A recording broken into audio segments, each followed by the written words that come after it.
በስመ አብ ወወልድ ወመንፈስ ቅዱስ አሃዱ አምላክ። ስንክሳር ንዕለት 26 ግንቦት። በዛ ዕለት እዚኣ ዲዲሞስ ዝስመ ቅዱስ ቶማስ ሐዋርያ ሰማዕትነት ተቐበለ። ንሱ ኣብ ሃገረ ህንድን ቀንጠራን ሰበኸ። ኣብ ሃገረ ህንዲ ከሎ ንሓደ ገዛኢ ሉክዮስ ዝስሙ ተዓሲቡ ባርያ ኮይኑ ነበረ። እቲ ገዛኢ ከዓ ዓርኪ ንጉስ ነበረ። እቲ ገዛኢ ዓርኪ ንጉስ ንቅዱስ ቶማስ እንታይ ፍልጠት ኣለካ እስከ ንገረኒ በሎ። ቅዱስ ቶማስ ከዓ ኣነ ነዳቓይ እየ፣ ቤት ጸሎትን ኣዳራሻትን ኣሃንጽ፣ ኣነ ጸራቢ እየ፣ መሳርዕን መናብርን እጸርብ፣ ካልእ እውን ዝኾነ እሰርሕ፣ ኣነ ሓኪም እየ፣ ንዝሓመሙ ንዝቆሰሉ እፍውስ በሎ። ጎይቱ እዚ ምስ ሰምዐ እቲ ኣባሃህሉ ኣጸቢቑ ባሃብ በሎ። እዚ ንንጉስ ዝበቅዕ ባርያ ረኺበ በለ። በቲ ግዜቲ እቲ ገዛኢ ናብ ንጉስ ከደ። ንቶማስ ከዓ ኣብ ገዝኡ ናይ ህንፃ ስራሕ ሂቡ ሓደጎ። ቅዱስ ቶማስ ከዓ ነታ እመቤቱ ሰበይቲ እቲ ንጉስ መንገዲ እግዚኣብሔር ክምህራ ጀመረ። ብንጽህና ክትከይድ ኣዘዛ፣ ምስጢራት ሃይማኖት ድማ ኣረድኣ። ንሳ በቲ ዝመሃራ ቃሉ ኣመነት፣ ከምኡውን ካብ ስድራ ቤት ንጉስ ብዙሓት ኣመኑ። ጎይትኡ ካብ ንጉስ ምስ ተመልሰ ከዓ እቲ ቅዱስ ቶማስ ሐዋርያ ዝገበሮ ረአየ። ጎይትኡ ከዓ ካብ ንጉስ ምስ ተመልሰ እቲ ቅዱስ ቶማስ ሐዋርያ ዝገበሮ ረአየ። ኣንታ ክፉእ ባርያ ኣበይ ዳ ኣሎ እቲ ጽቡቕ ግብርታት ይገብር እየ ዝበልካኒ በሎ። ቅዱስ ቶማስ ድማ መለሰ፣ ኦ ጎይታይ ኣይሓስኹን፣ እቶም መቓድስን ኣዳራሻትን ዝሃነጽክዎም እነዉ፣ እቶም መሳርዕ ዝጸረብክዎም ከዓ ኣእሻኹ ዝብቅሱ ቃላት ቅዱስ ወንጌል እሾኽ ሓጢኣት በቂሶም ዝሓርሱ እዮም። እቲ ሓኪም ዝበልኩኻ ከዓ ሓደ እዩ፣ ምስጢራት ቅዱሳት ናይ ጎይታና ኢየሱስ ክርስቶስ ስጉን ደሙን ንቐታሊ ሓጢኣት ካብ ሕንዙ ዝፍውስ ዘሕዊ እዩ በሎ። ገዛኢ ከዓ እዚ ምስ ሰምዐ ኣብ ምድሪ ከደቅስዎ ብርባዕተ ኣግማድ ኢደ እግሩ ከኣስርዎ፣ ሽኻል ሸኺሎም በቲ ዝኣሰርዎ ኣግማድ ገቲሮም ኣብቲ ሽኻላት ከዓ ከኣስርዎ እሞ ቆርበቱ ክቐልጥዎ፣ ኣብቲ ዝተቐልጠ ስጉኡ ድማ ጨው መጺፅ ነገራት ዘሳቀዮ ክገብሩ ኣዘዘ። ከምቲ ዝበሎም ድማ እዚ ኩሉ ኣብ ልዕሊኡ ገበሩ። ንሱ ግና ብሓይሊ እግዚኣብሔር ንኹሉ ተዓገሰ፣ ንኹሉ ከኣጾሮ። እታ እመቤት ብመስኮት ቤታ ኮይና ቆርበቱ ክቐልጥዎ ምስ ረኣየት ሰንቢዳ ሽዑ ንሽዑ ወድቐት እሞ ሞተት። ሉክያኖስ ሰብኣያ ሰበይቱ ከም ዝሞተት ምስ ፈለጠ ኣጸቢቑ ሓዘነ። ንቅዱስ ቶማስ ግና ጎይታና ኢየሱስ ክርስቶስ ንኣውሳሉ ኣዝሓለሉ፣ ንስጉኡ ናሕወዮ። ሉክያኖስ ከዓ ከምዚ በሎ፣ እንሆ ሰበይተይ ብሰንኪኻ እያ ሞይታ፣ ሕጂ ካብ ሞት እንተ ኣተንሲእካ እያ ብኣምላኽካ ከኣምን እየ በሎ። ቶማስ ከዓ ናብቲ ዘላቶ ኣትዩ ኢዱ ኣብ ልዕሊኣ ኣንቢሩ፣ ኦ ኣርሶንያ ብስም ጎይታ ኢየሱስ ክርስቶስ ተንሲ ይበላ። ንሳ ድማ ዓይንታ ኸፈተት እሞ ንግዚኡ ካብ ሞት ተንሲኣ ደው በለት፣ ናብ ቅድሚኡ ድማ ሰገደት። ሉክያኖስ ነዚ ተኣምራት ምስ ረኣየ ብእግዚኣብሔርን ብሓደ ወዱ ጎይታና ኢየሱስ ክርስቶስን ምስጋና ንዑ ይኹን ኣመነ። ኩሉም ቤተሰቡ እውን ብጎይታና ኢየሱስ ክርስቶስ ኣመኑ። ንሱ ከዓ ኣጥመቖም፣ ኤጲስቆጶሳትን ካህናትን ሸመሎም፣ ቤተ ክርስቲያን ሃነጸሎም። ኣብታ ቅንዕቲ ሃይማኖት ጸኒዖም ክነብሩ ድማ 4 ኣዋርሕ እናምሃሮም ሰኣቶም ተቐመጠ። ኩሉ ሕማም ዘለዎ እቲ ቁርበቱ ኣብ ልዕሊኡ የንብርብሉ እሞ ይሓዊ ነበረ። ድሕሪኡ ካብኣቶም ወፂኡ ናብ ሃገረ ቀንጠራ ኣተወ።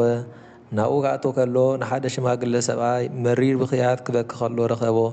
ቅዱስ ቶማስ ከዓ እንታይ ኮንካ ዳኢኻ ከምዚ ኢልካ ትበኪ ዘሎኻ በሎ። ንሱ ድማ ከምዚ ኢሉ መለሰሉ፣ 7 ውሉድ ነበሩኒ፣ ንጉስ ከዓ ኣብ ልዕለይ ዝነበሩ ዕዳ ምኽፋል ምሰኣንኩ ንኹሎም ቀተሎም፣ ንህይወተይ ዝራዳኣኒ ዋላ ሓደ እኳ ዝተረፈኒ የብለይን በሎ። ቅዱስ ቶማስ ከዓ ቆርበቱ ሃቦ እሞ እዚ ኣብ ልዕሊቶም ዝሞቱ ደቅኻ አንብሮ በሎ። ንሱ እውን ከምቲ ዝኣዘዞ ገበረ እሞ 7ቲኦም ካብ ሞት ተንስኡሉ። እዛ ዓባይ ተኣምራት ኣብቲ ኩሉ ዓድታት ተሰምዐት። እቶም ካህናት ጣዖት ከዓ ብዛዕባ እዚ ተቖጥዑ። ንቅዱስ ቶማስ ከዓ ብእማን ቀጥቀጥዎ። ንሳቶም እውን እተን ኣእማን ዝደርበያ ኣእዳዎም ደረቓ እሞ ብጎይታና ኢየሱስ ክርስቶስ ኣመኑ። ምስጋና ንዑ ይኹን።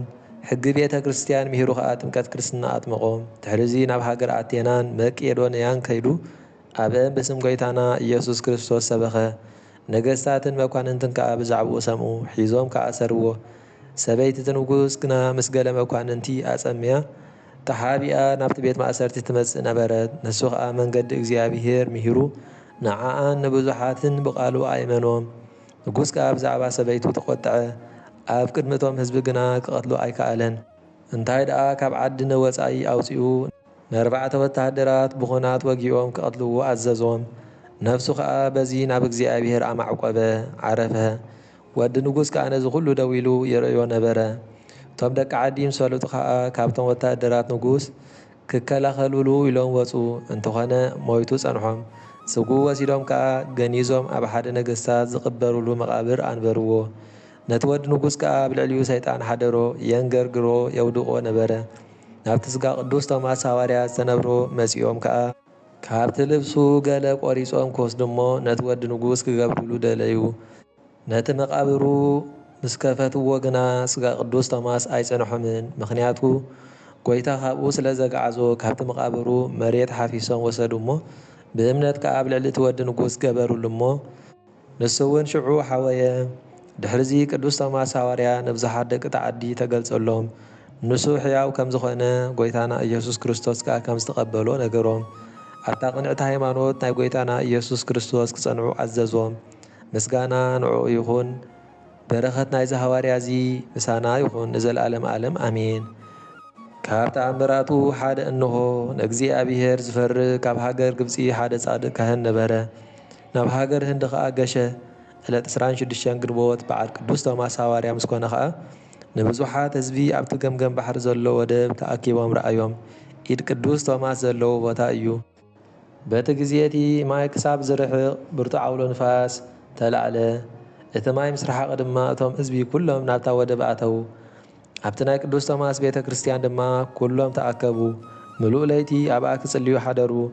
ንጽባሒቱ በዓል ቅዱስ ቶማስ ቀዲሶም ቅዱስ ቁርባን ኣዳለዉ። ናይ ጐይታና ኢየሱስ ክርስቶስ ቅዱስ ስግኡን ክቡር ደሙን ከዓ ኣብ ኢድ ቶማስ ሃዋርያ ኣንበርዎ። እታ ኢዱ ከዓ ብዘይ ጉለት ጥዕይቲ ነበረት። ነፍሲ ወከፎም ከዓ ካብ ቅዱስ ቁርባን ተቐበሉ። ካብ ኢዱ እናተቐበሉ ከለዉ ካብቶም ህዝቢ ሓደ ሰብኣይ መጺኡ ነታ ጉንቦ ኢድ ናይ ቶማስ እቲ ቅዱስ ቁርባን ኣብኡ ከሎ ዓተራ። ሽዑ እታ ኢድ ተሰወረት። ኩሎም ከዓ ኢሎም ኪርያላይሶን እናበሉ ደጋጊሞም ነዊሕ ጸሎት ጸለዩ።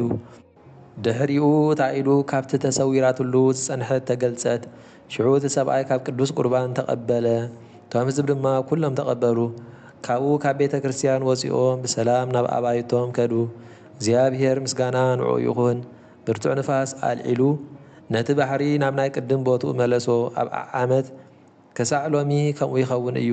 በረኸቱ ምሳና ይኹን ዘለዓለም ዓለም ኣሚን።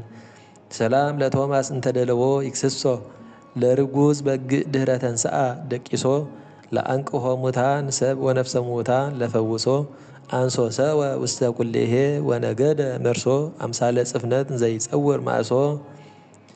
በዛ ዕለት እዚኣ ንኣልፋውስ ሰማይት ንዘካርያስ ባሕታዊ ንቅድስቲ ኣርሶንያ ሰበይቲ ሉክያኖስ መዘከርትኦም እያ። እግዚአብሔር ብጸሎቶም ይምሓረና ንዘለዓለም ዓለም አሜን። ሰላም ለአርሶንያ እንተ በቆለ ውስቴታ ለቃለ ቶማስ እጠታ ኩነኔ ዚአሁ ነጺራ በቃለ ሎክስዮስ ምታ ዘብእንቲአሁ አመኮነ ሞታ በተከድኖ ማእሱ ዝህግት ተንስአት ሕያውታ። ምስጋና ንአብን ወልድን መንፈስ ቅዱስን ሎምን ኩሉ ሰዓን ንዘለዓለም ዓለም ይኹን። ስንክሳር ንዕለት 26 ግንቦት ተፈጸመ።